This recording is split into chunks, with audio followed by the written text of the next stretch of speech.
সরাসরি দেখাবো ময়ূক মমতা বন্দ্যোপাধ্যায় স্লোগান তুলছেন।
সরাসরি আবারও কথা বলবো, ময়ূক সাগর চক্রবর্তী আমাদের প্রতিনিধি রয়েছেন। কিছুক্ষণ আগে ময়ূক তুমি আমাদের জানাচ্ছিলে যে মমতা বন্দ্যোপাধ্যায় সেখান থেকে নিজের গাড়িতে উঠছেন, কিন্তু এখন তো দেখা যাচ্ছে এখনো মমতা বন্দ্যোপাধ্যায় এবং কালীঘাট তৃণমূল সেখানে জমায়েত করে রয়েছে।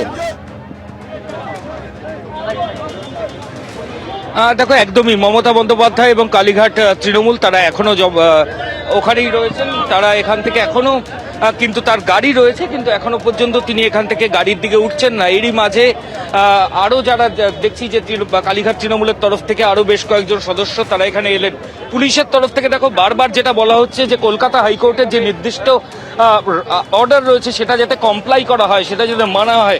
আজকের কর্মসূচি কিন্তু হাইকোর্টের তরফ থেকে অনুমতি দেওয়া হয়নি, কিন্তু কোনো জমায়েত এখানে আজকে অ্যালাও নয়। এই জমায়েতের ইন্ধন দেওয়ার জন্যই কুণাল ঘোষকে কিছুক্ষণ আগে পুলিশ অ্যারেস্ট করেছে, বৈশ্বনাথ চ্যাটার্জিকে এখান থেকে নিয়ে গেছে পুলিশ আধিকারিকরা। কিন্তু তারই মাঝে প্রাক্তন মুখ্যমন্ত্রী মমতা বন্দ্যোপাধ্যায় তিনি আবার এখানে চলে এলেন, এবং কিন্তু তার মাঝে একের পর এক তৃণমূল কর্মী তাদেরকে দেখতে পাচ্ছি আমরা এখান থেকে সরিয়ে দেওয়া হচ্ছে, কারণ পরিষ্কার পুলিশের তরফ থেকে বলা হচ্ছে যে হাইকোর্টের অনুমতি নেই। তারা কেন এখানে দাঁড়িয়ে জমায়েত করছেন? কার্যত প্রায় 40 মিনিটের কাছাকাছি সিআইটি রোড সম্পূর্ণ অবরুদ্ধ হয়ে রয়েছে।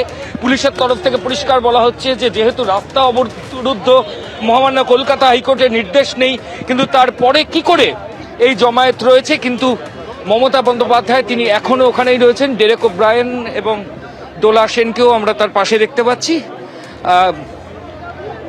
তিনি তার দলের যারা কর্মী তাদের সাথে কথা বলছেন। আমরা একটু কি কথা বলছেন মমতা বন্দ্যোপাধ্যায় শোনার চেষ্টা করব। দিদি আমাদের হাত থেকে বেচাটাকে টেনে নিয়ে গেছে।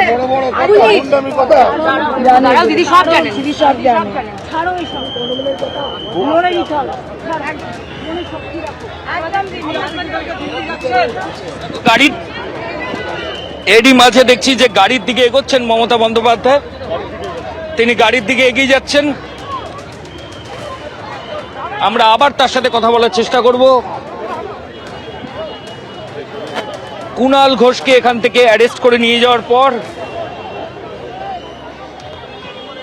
এখানে আসেন মমতা বন্দ্যোপাধ্যায় সরাসরি এই মুহূর্তে যে ছবি আমরা দেখাচ্ছি, যে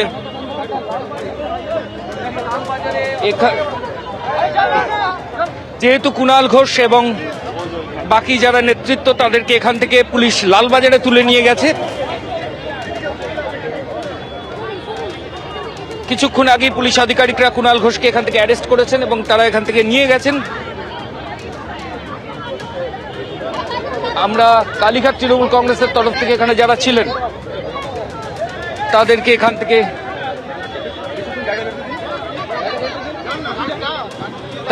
থেকে সরানোর প্রক্রিয়া পুলিশের তরফ থেকে করা হচ্ছে।